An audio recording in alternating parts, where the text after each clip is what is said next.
hermoso tiempo de alabanza, mis amados hermanos, en el cual nosotros seguimos estando en medio de esta bendición, de este derramamiento, de todas y cada una de las cosas que tiene preparadas para nosotros nuestro gran Dios. Y es el tiempo de la prédica, de lo que hoy el Señor nos va a mostrar a través de su buena, agradable y perfecta voluntad. Y les invito a que nos pongamos de pie para darle lectura al pasaje bíblico que hoy nos pone el Señor que compartamos. Y se ubica en el libro de Mateo capítulo 9, verso 9. Una vez que estemos ya ubicados, un amén es suficiente, amados hermanos. La palabra de Dios dice así: pasando Jesús de ahí, vio a un hombre llamado Mateo, que estaba sentado al banco de los tributos públicos, y le dijo: sígueme. Y se levantó y le siguió. Oremos, hermanos. Altísimo Señor, Padre eterno, hoy henos aquí, Padre celestial, con la apertura de nuestro sentido audible, Señor Dios, de nuestra vista, de todos nuestros sentidos, para entender lo que tú nos quieres enseñar, Padre celestial, para reafirmar lo que hemos aprendido, pero que necesita mantenerse y continuarse. Sé tú hablando, Señor Dios, me arme tu siervo a la hora de compartir con tu pueblo de esta bendita palabra y hacer vivo ese verso del Salmo 143, verso 10. Enséñame a hacer tu voluntad, porque tú eres mi Dios, tu buen espíritu me lleve a tierra de rectitud. Gracias, Padre, te damos hoy a esta hora, en el nombre precioso de tu amado Hijo Cristo Jesús. Amén. Podemos tomar asiento, hermanos. Vemos aquí, mis amados hermanos, que siempre en el andar de nuestro Señor Jesucristo hubo oportunidad de que miles de gentes le conocieran en todo ese recorrido ministerial en el cual Él ejercitó de esa soberanía como Dios mismo y como hombre, 100% Dios, 100% hombre, y que tenía ese propósito, Padre, el Padre a través de Él, de salvar a todos aquellos a los que se cruzaban en su camino en ese andar ministerial. No es la excepción en tratándose de este pasaje bíblico, en el orden de entender que Él caminaba y en medio de ese caminar, en esa vida, milagros y obras de nuestro Señor Jesucristo, tenía contacto con múltiples personajes, dentro de los cuales hoy es el caso que nos lleva a Mateo, autor de ese Evangelio de Mateo, y también como parte de esos 12 discípulos que conformaron a esos seguidores iniciales de nuestro Señor Jesucristo y que tenían un propósito específico para esta vida. Hemos titulado este tema: Jesús te dice, sígueme. Y hablemos del contexto histórico en el cual evidentemente se encontraba nuestro Señor Jesucristo en este momento en el que a este Mateo le invitaba a ello, a que le siguiera. Era un tiempo en el cual el Imperio Romano dominaba al pueblo judío, pero no solo al pueblo judío, sino a los pueblos aledaños, en los cuales sometía a través de pago de tributos, de impuestos muy altos, evidentemente para sostener ese imperio. No era la excepción en el pueblo judío que se vieran afectados por esta opresión, lo que trajo evidentemente por parte de este imperio la coadyuvancia, la ayuda, aún incluso de personajes que pudieran ser aliados. ¿Para qué efecto? Para la recaudación y el cobro de tributos, dentro de los cuales se conformaron los publicanos. Los publicanos eran personas del mismo pueblo israelita, del mismo pueblo judío, que se prestaron, que se contrataron al Imperio Romano para el efecto de hacer este cobro de impuestos para argumentar que se hacían obras públicas, vía pública, servicios de comercio, servicios de compra-venta de inmuebles, de tal manera que hay una analogía en nuestra actualidad con ello, pero en ese tiempo eran sujetos a un opresor, los romanos. Entonces el publicano era visto por parte del pueblo judío, como una de las clases sumamente contrarias a lo que era entender, lo que era ser un hermano en la fe. Y por consecuencia eran sumamente aborrecidos, eran sumamente despreciados. Y esto traía como consecuencia el que el publicano pues, se regocijase en su manera de conducirse, que era propiamente pecaminosa, en la cual no solo se veía en la obligatoriedad de reunir el impuesto del Imperio Romano, sino también se veía en el libertinaje de acumular todavía mayor riqueza, lo cual lo hacía aún más detestable para el pueblo judío. Lo veían de una manera tal que lo consideraban sumamente pecaminoso, sobre todo y en tratándose de que traicionaba a sus propios hermanos, lo cual les hacía ser marginados de alguna manera, socialmente hablando. Y no solo socialmente hablando, sino espiritualmente hablando, porque iba en contraposición a lo que era una fraternidad de un pueblo que creía en un solo Dios. Evidentemente, al paso del tiempo, en ese recorrer de nuestro Señor Jesucristo, esto se da precisamente en Capernaum, en la cual esta ciudad, nuestro Señor Jesucristo, permaneció por un buen tiempo, ministrando, predicando, haciendo milagros, curando enfermos. Y evidentemente el escritorio del cobro de tributo estaba en puertas principales de cada ciudad. No era la excepción en Capernaum, en la cual en la puerta principal se asentaba Mateo. Y aquí lo que es cuestionable hasta cierto punto es pensar, Mateo, hasta antes de escuchar al Señor, ¿habría sabido de nuestro Señor Jesucristo? Claro que sabía de Él. Claro que Él ya sabía de ese ejercicio ministerial de nuestro Señor, lo conocía de vista y de oídas, porque en ese caminar de nuestro Señor Jesucristo, en más de una ocasión debió haberlo observado. Pero ¿qué ocurría? Ocurre algo análogo a nuestro actuar, mis amados hermanos. ¿Cuándo no hemos oído antes de convertirnos a nuestro Señor, de nuestro Señor Jesucristo? ¿Cuántas veces no habríamos oído o habían hecho una invitación a que nos acercásemos al conocimiento de la palabra de Dios? ¿Cuántas veces nosotros desoímos la invitación a reunirnos en una congregación? ¿Cuántas veces algún familiar, algún amigo, algún conocido no nos dijo, ven, te invito, ¿verdad? Y corroboración de ello es hoy este día, hermoso día, en el cual vemos que varios que han conocido a nuestro Señor Jesucristo y que ya están a sus pies, hoy nos visitan para gloria de Dios. Dios tiene el control, mis amados hermanos, como lo tenía en ese momento, en el momento histórico en el que conoció a Mateo.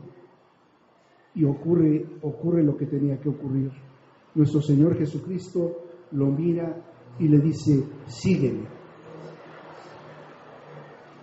Es un cambio diametral, es un cambio de 180 grados a lo que Mateo hacía. Mateo se estaba enriqueciendo, Mateo degustaba de todos los placeres de la carne, mis amados hermanos, con poder ante el trono de Roma, con dinero, con lujos, con vestimentas finas, con el acceso a todos los aspectos de placer en torno a él. Él simplemente pudo haberse detenido y decir, pero ¿cómo te voy a seguir si yo estoy en medio de este hedonismo? El hedonismo como tal es esa filosofía que habla de que todo es placer. Mateo decía, pues si yo estoy en medio del placer, ¿qué voy a seguir? Te conozco, te he visto, he oído de lo que tú haces, pero ¿qué ocurrió?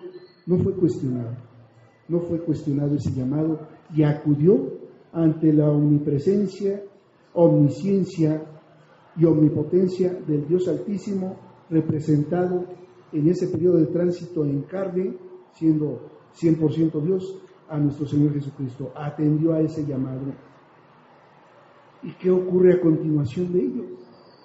Después de ese llamado, y que en automático Mateo responde, él no pensó en las tribulaciones o adversidades que pudiera implicar, primeramente, el dejar lo que él tenía en comodidad. lo que él tenía en seguridad.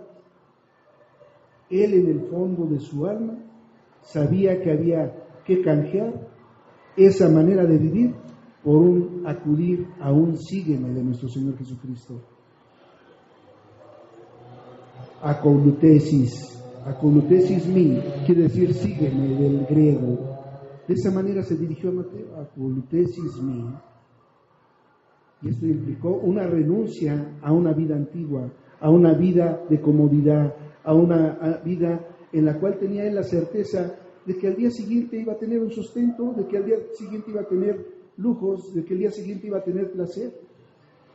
Se aventuró a seguir al Maestro, que entre otras cosas quiere decir estar cerca de él, ir detrás de él, ser en él. Eso es sígueme, desde el punto de vista bíblico y en este apartado específico de la palabra. ¿Qué ocurre a continuación? Mateo, en la algarabía de ese cambio de vida, prepara una comida. ¿De quién iba a preparar comida? Pues de sus conocidos. ¿Quiénes eran sus conocidos? Pues también publicanos, también pecadores. Y evidentemente, ¿por qué era esa alegría? ¿Por qué era ese gozo? Porque iba a cambiar de vida con su rabí. Como entendemos, el rabí era mi maestro del judío, pero que evidentemente no solo era el rabí, era el Hijo de Dios como tal. Y entre ese acontecimiento, Mateo invita a pecadores y a publicanos. Y evidentemente que también llegan fariseos. Y evidentemente que cuestionan a nuestro Señor. Lo cuestionan. Y en ese cuestionamiento, ellos asumen esa postura fariseica de decir: nosotros que somos justos, que somos santos, ¿qué hacemos aquí?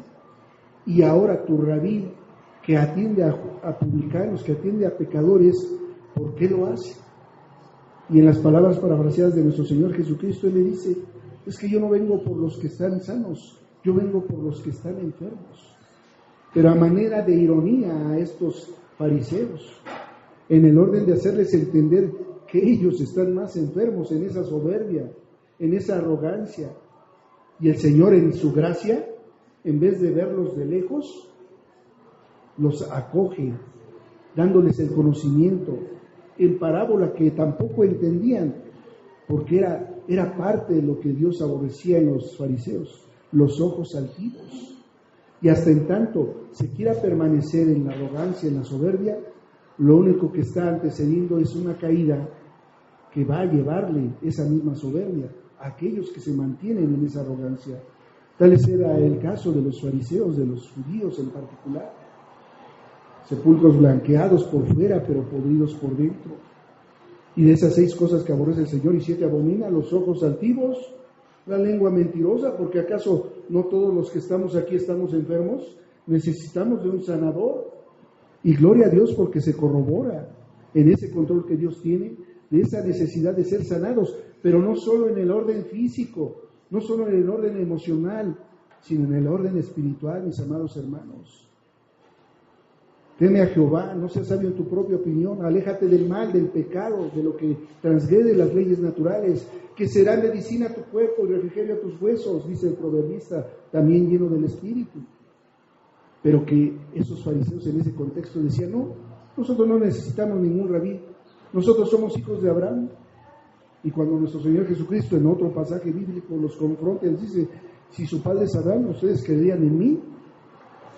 Porque yo soy una continuidad de ese plan de salvación universal para ustedes mismos. Pero no lo han entendido, fariseos soberbios, no lo han entendido, ¿verdad? Y su lengua es mentirosa y solo maquina en su corazón pensamientos de iniquidad, y van presurosos al mal y generan discordia entre hermanos. Pero tenían oportunidad en esa reunión a la que convocó Mateo, de que de la misma manera que Mateo atendió a ello, a ese llamado, podrían todos los que estaban ahí participando a atender a eso. Matanyau, del hebreo. Matanyau quiere decir regalo de Dios, don de Dios. El que estaba recibiendo Mateo del mismísimo Dios, a la hora de decirle: sígueme. Y bueno, departían, compartían y decían: nosotros no necesitamos de alguien, de un Salvador. Pero, ¿qué habrá sido en el seguir de Mateo, en medio de haber dejado del todo, en medio de haber dejado su riqueza, su posición, su holgura, su seguridad? ¿Qué habrá sido? ¿Qué creen, amados hermanos? El estar en Cristo es diferente a decir, yo creo en Cristo, pero no lo llevo por obra. El decir nuestra confesión de fe no solo garantiza palabras bonitas, debe de garantizar una convicción que si bastó para el caso de Mateo, tan solo el sígueme, para nosotros, ¿cuánto más ha costado? ¿Cuánto tiempo más costará? Porque el parámetro de vida pues ya está señalado en la misma palabra. Si en aquellos tiempos, en los albores de los principios del tiempo, Matusalén vivió 969 años, disminuyó la tasa de rendimiento cronológico en el hombre. Después del diluvio a 120, ¿verdad? Porque 120 era utilidad de la obediencia. Si la utilidad de la obediencia hubiese sido aplicado en el diluvio, no hubiesen perecido esa cantidad de gente en el diluvio. Pero, ¿qué es lo que ocurre, amados hermanos? Que en ese decir, nuestro Señor Jesucristo al mirarte y decirte, sígueme, y nosotros decimos, ay, espérame tantito, déjame atender mi casa, déjame atender mis diversiones, déjame atender a mis hijos, déjame atender a las visitas. Estamos retrasando lo que Jesús tiene para nosotros, aún en medio de que somos hijos de Dios, siervos de Dios, y somos salvos en Dios.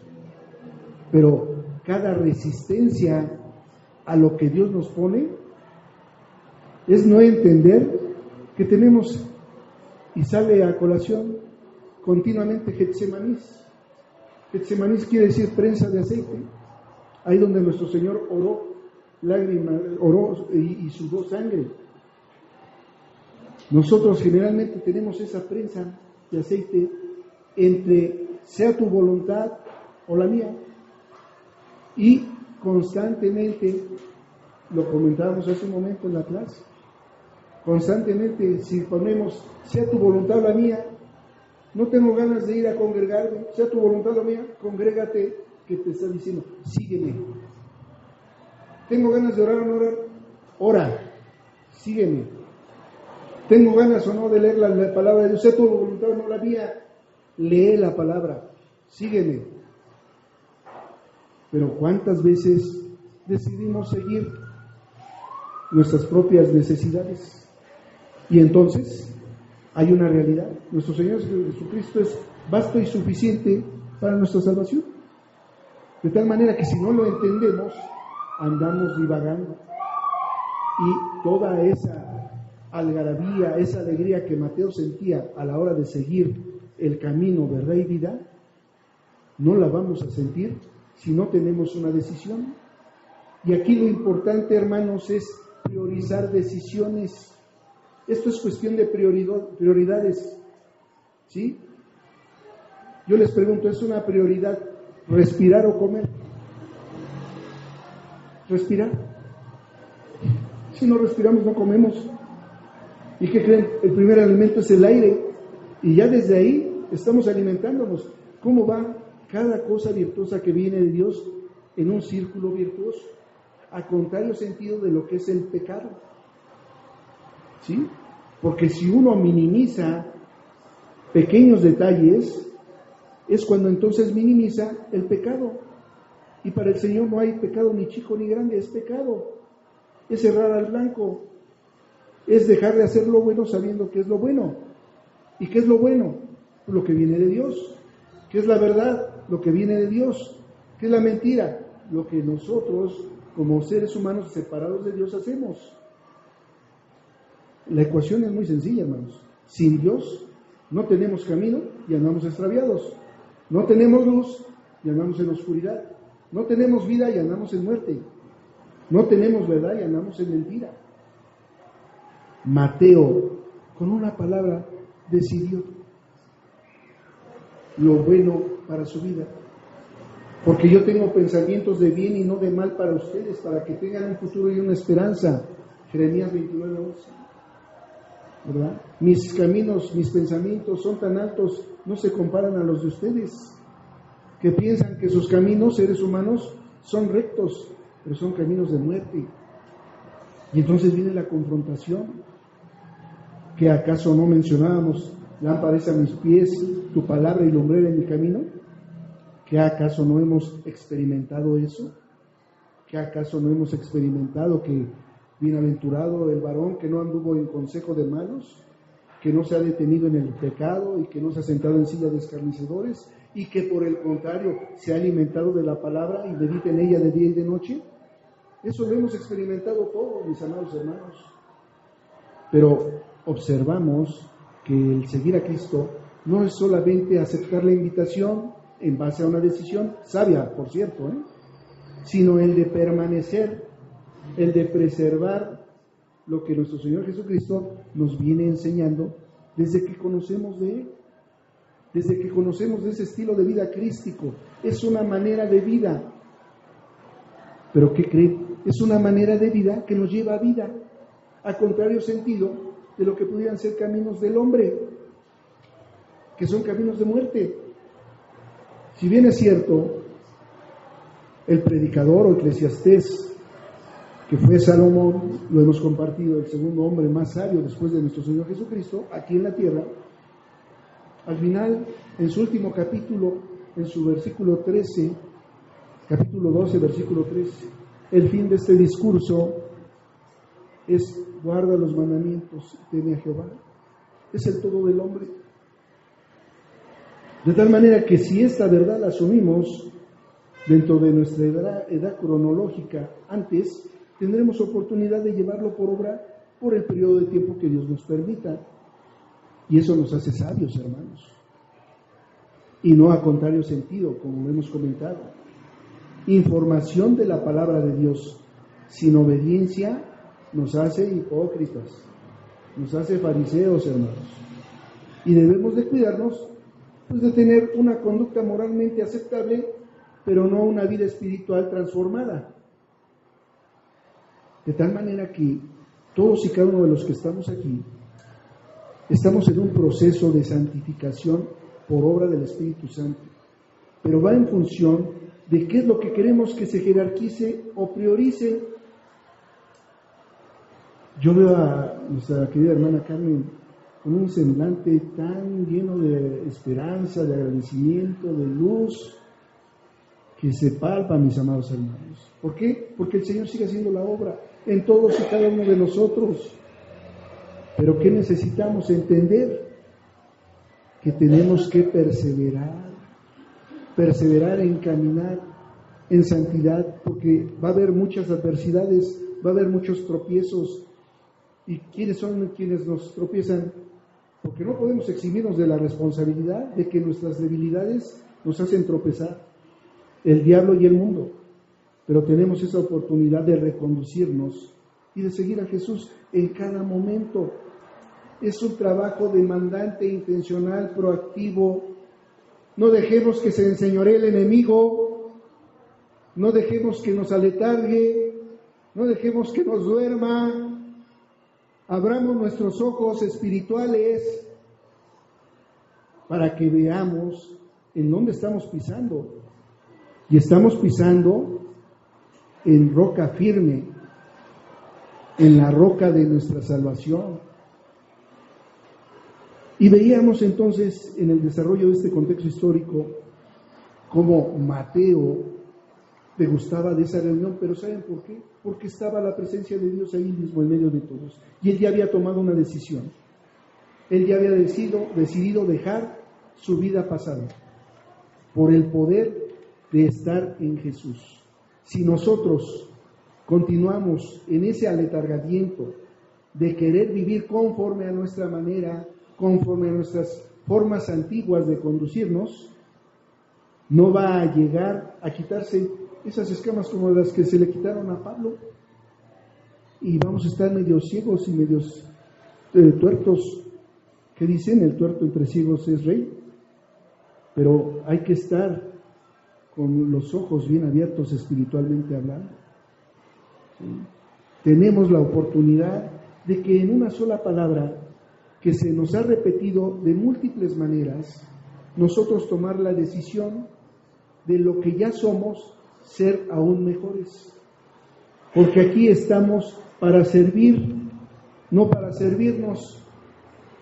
Aquí en el cuerpo de Cristo, que es la iglesia, y lo acabamos de ver hace unos momentos, todos estamos para ayudarnos, todos estamos para coadyuvar, todos estamos para degustar de los dones que cada quien tiene y va a desarrollar para edificación de su cuerpo, mas no así, ¿verdad?, si dejamos de cumplir la responsabilidad.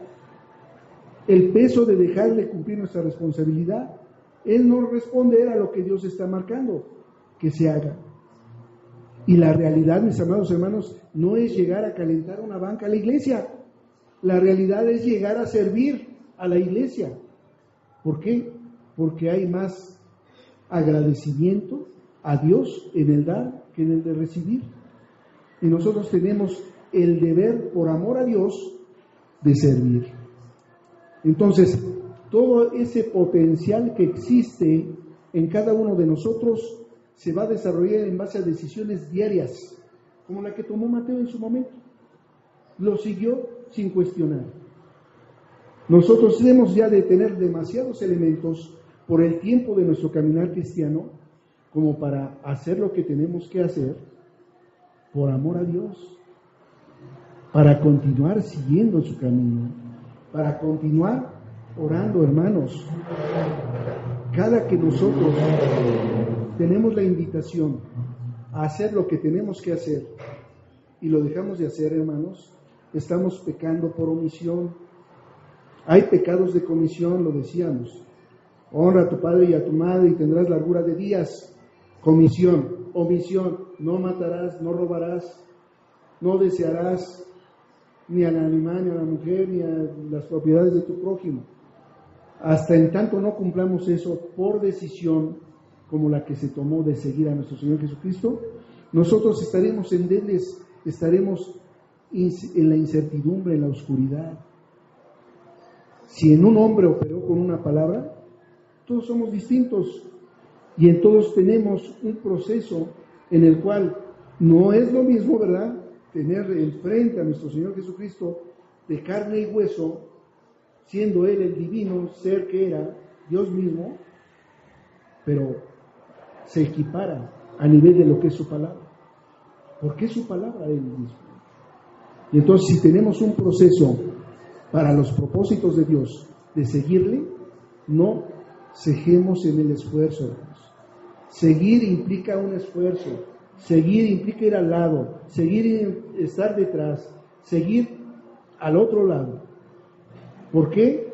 Porque tenemos tantas cosas que hacer en nuestro vivir de personal que no podemos justificar.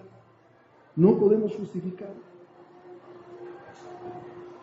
Y en ese agradecimiento yo veo que varios de ustedes, mis amados hermanos, lo que les motiva a llegar hoy aquí es seguir conociendo, seguir buscando a nuestro Señor Jesucristo, seguir dándole la gloria, la honra a nuestro Señor, más que a seres humanos, ¿sí? Y eso es lo que enriquece nuestras decisiones, nuestra prioridad, y yo sé que muchos de ustedes lo tienen muy presente, es no ceder a los apatía, no ceder a dejar de caminar. Vemos que la condición de Mateo en ese tiempo histórico como publicano no dejó de sorprender a todos los que eran sus colegas. Es nuestro caso. Los primeros sorprendidos luego son las familias nucleares, la esposa, el esposo, los hijos, los primos. Se sorprenden de por qué tu conducta está siendo cambiada. Te están lavando el cerebro. Sí, te están lavando el cerebro, pero para bien de lo sucio que estaba. Y dentro de esa suciedad estaba el no decidirme por seguir a Cristo. Pero ya lavado por la palabra preciosa, que es la buena, agradable y perfecta voluntad de Dios, nosotros estamos siendo lavados. Y entonces, seguir fortaleciéndonos en ese seguimiento va a implicar llegar, como lo comentábamos hace rato, llegar hasta el final. No es tanto cómo entramos, sino cómo terminamos. Y asidos de la mano del Señor es vital. Vimos que era menester, necesario, vimos que era imperativo, un mandato, pero al final concluimos que es vital, como el respirar, mis amados hermanos. Sea pues este tiempo hoy en el que hemos compartido de esta bendita palabra, en el orden de entender que ya hay un camino para no extraviarnos, ya hay una vida para no morir, y sobre todo, ya hay una verdad que seguir, que es nuestro Señor Jesucristo, y a la voz de sígueme, nos lo dice constantemente, hermanos, constantemente. Si a Mateo le bastó una vez, nosotros la necesitamos tal vez más, pero no debemos de dejar de esforzarnos, esmerarnos constantemente en medio de los embates del diablo, del mundo y de nuestras propias debilidades, que luego nosotros somos los principales enemigos, que bloqueamos el hacer, sabiendo hacer lo bueno, pecamos dejándolo de hacer. Oremos, mis amados hermanos. Altísimo Señor, Padre eterno, hoy te damos gracias porque tú nos permites entender que en tu camino hay acierto, hay verdad, hay luz, que tú nos das la oportunidad, Padre Santo, de entender que la perseverancia va a preservarnos como esa luz del mundo, como esa sal de la tierra, Señor Dios, y que es nuestro deber de amor delante de ti y del prójimo, Señor Dios, llevar por obra a ese cuestionamiento que le hacían a tu amado Hijo Cristo Jesús, nuestro Señor, de cuál era el mandamiento más grande, y Él les respondía: amarás a tu Dios con toda tu alma, tu mente y tu fuerza. Y te doy otro más importante, tanto como el primero: amarás a tu prójimo como a ti mismo.